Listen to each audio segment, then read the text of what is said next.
In Ahor Community, nobody ever asked where Aunty Kate came from, because her goat meat pepper soup was too sweet to question. But one afternoon, a man drove in from Lagos, looked at her face, and screamed, "Kate! But you died 3 years ago." What happened next made people abandon their food, run for their lives. Until today, no one in that community eats goat meat pepper soup without remembering the woman who was not supposed to be alive. Ahor Community was peaceful, the type of place where strangers were noticed immediately, and gossip traveled faster than Harmattan fire. Yet somehow, no one could clearly remember the exact day Aunty Kate arrived. It was as if she had always been there. Her small food stand rested confidently at the busiest junction in the community beneath a faded umbrella, and under it sat a large black pot that never seemed to stop steaming. From very early in the morning, even before the first rooster finished crowing, her fire was already burning, and the rich aroma of goat meat pepper soup drifted through the air, wrapping itself around the streets and pulling people toward her like an invisible rope. Workers stopped there before heading home. Bike riders parked without being called. Travelers extended their journeys just to taste her goat meat pepper soup. And some villagers joked that once you ate Aunty Kate's goat meat pepper soup, your legs would always find their way back, no matter how far you traveled. Yet for someone so popular, Aunty Kate remained a quiet mystery. She smiled often, but spoke little about her past. Nobody had ever seen her relatives visit. She attended no weddings, no burials, no festivals. No one knew the house she came from, and strangely, no one could describe exactly where she went when the day's sales ended. Still, the community ignored these things because good food has a powerful way of silencing suspicion. Then Nancy arrived in Ahor Community, and unlike Aunty Kate, everyone remembered the day she came because hardship walked beside her like a shadow. She rented a small, tired room at the edge of the village, searched endlessly for work, and many nights sleep refused to come because hunger kept her awake. One afternoon, as she watched the crowd gathered around Aunty Kate's stand, an idea slowly pushed its way into her mind. Food business. If this woman could survive selling goat meat pepper soup, maybe that was her own chance to escape suffering. Gathering courage, Nancy approached her respectfully and explained her situation, expecting hesitation. But Aunty Kate simply smiled in that calm way of hers and said there was space for everyone to survive because the world was already hard enough without people fighting over pots of goat meat pepper soup. Those words filled Nancy with hope, and within 2 weeks she opened her own goat meat pepper soup spot directly across the road, carefully copying everything she observed: the spices, the scent leaves, the fresh goat meat, even the style of her bowls.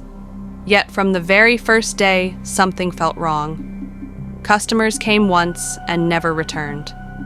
Some tasted politely and nodded, but their feet never brought them back again. Many days Nancy sat alone from sunrise to sunset, watching people pass her by as if her stand were invisible, while laughter and clattering plates filled Aunty Kate's corner. At first, she blamed bad luck. Then she blamed the villagers.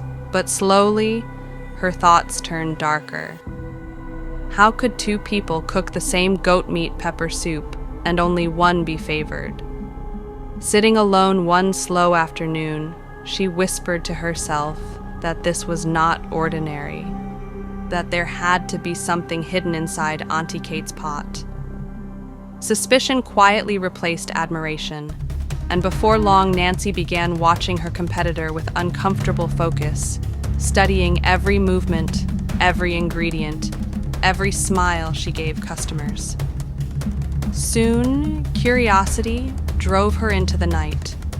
When the entire community slept and darkness swallowed the roads, Nancy crept toward Aunty Kate's compound and hid near the gate, convinced she would witness something strange. Maybe midnight rituals, whispered incantations, or powders poured into the goat meat pepper soup, but nothing happened. No voices, no shadows, no movement, only a silence so deep it pressed against her chest. Yet one detail unsettled her greatly. Even long after midnight, faint steam continued to curl upward from the kitchen roof, as if cooking never stopped inside that house. Night after night she returned, and night after night the mystery remained, feeding her jealousy until it began to grow into something dangerous. Nancy had once heard rumors from people in the community that nobody truly knew where Aunty Kate came from, that she had simply appeared one day without history, without family, without roots. From that moment, Nancy stopped seeing a hard-working woman and started seeing an obstacle standing between her and success. Then one busy morning, opportunity presented itself when Aunty Kate stepped away briefly, leaving the steaming pot of goat meat pepper soup unattended. Nancy's heart pounded as she glanced around to be sure no one was watching before pulling a small sachet of white powder from her pocket and emptying it into the goat meat pepper soup, convinced that once customers fell sick, the crowd would finally move to her side. But something unexpected happened that afternoon. Aunty Kate's goat meat pepper soup finished faster than ever, and hungry customers crossed the road to Nancy's stand for the first time. Joy rushed through her so suddenly she nearly laughed aloud. Her plan had worked, or so she thought, until the first man clutched his stomach, another began sweating, and within minutes chaos erupted as people ran in every direction, searching desperately for toilets, groaning and shouting while the news spread like wildfire that Nancy's goat meat pepper soup was trouble. By evening, her business collapsed completely, yet across the road, Aunty Kate continued serving smiling customers as though nothing had happened, and for the first time, fear crept into Nancy's heart, because she could not understand how the harm she planned for another had returned directly to her. Still, jealousy refused to release her. If she could not defeat Aunty Kate from outside, she would enter from within. Swallowing her pride, she begged for work, and after studying her quietly for a long moment, Aunty Kate agreed. Days turned into weeks, as Nancy washed plates and served customers while secretly observing everything. The spices were normal, the cooking was ordinary, there were no charms, no hidden powders, yet the goat meat pepper soup remained irresistible. Frustration pushed Nancy toward rumors. Whispers spread that the goat meat pepper soup was not natural. But instead of destroying the business, the gossip attracted even more curious customers. Nothing seemed capable of shaking Aunty Kate's success until the afternoon everything finally unraveled. A white pickup truck rolled into Ahor Community, raising clouds of dust as children chased behind it. The driver was an engineer newly assigned to a construction project nearby, and after hearing endless praise about the famous goat meat pepper soup, he decided to try it. He walked confidently toward the stand, but the moment his eyes landed on Aunty Kate's face, his entire body froze. The color drained from his skin, his helmet slipped from his hand, and then he shouted a name so loudly that conversations died instantly. "Kate Ocon?"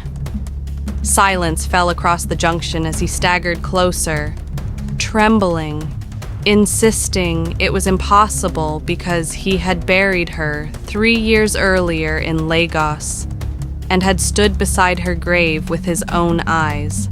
The spoon slipped from Aunty Kate's hand, and for the first time since anyone could remember, her gentle smile disappeared. A strange cold wind swept through the hot afternoon, raising goosebumps on waiting skin, and as frightened customers slowly stepped backward, the engineer's voice shook while he repeated that she could not be alive. Aunty Kate said nothing. She simply looked around at the terrified faces, her expression suddenly distant. And then something happened that nobody in Ahor Community would ever forget. Her body began to fade, slowly, like smoke dissolving into empty air. Her wrapper dropped first, then her slippers, and within seconds, she was gone. At that exact moment, the fire beneath the pot died without anyone touching it, and the delicious aroma of goat meat pepper soup vanished as if it had never existed. Screams shattered the silence as people fled, abandoning bowls and benches, some crying, some praying, others too shocked to speak. Later investigations confirmed the impossible truth. Kate Okon had truly died years earlier after a tragic fire accident in Lagos, her burial witnessed and recorded, which meant the woman who had fed Ahor Community all this time was never alive. When elders finally gathered the courage to inspect the abandoned pot, they found no goat meat pepper soup inside, no goat meat. Nothing but cold water and a single old photograph floating on the surface. It showed a smiling woman who looked exactly like Aunty Kate. And on the back were words that chilled everyone who read them. A pure heart fears nothing, but jealousy can lead you straight into what you do not understand. From that day forward, one warning echoed through Ahor Community. Be careful who you envy, because sometimes the person you are competing with is not even among the living. And till today, whenever steam rises from a lonely pot at dusk, the elders still whisper to the young, "Not every cook is human." And if you ever travel through a quiet community, and you notice one food seller everyone is afraid to question, be careful whose food you eat, because not every fire is lit by human hands.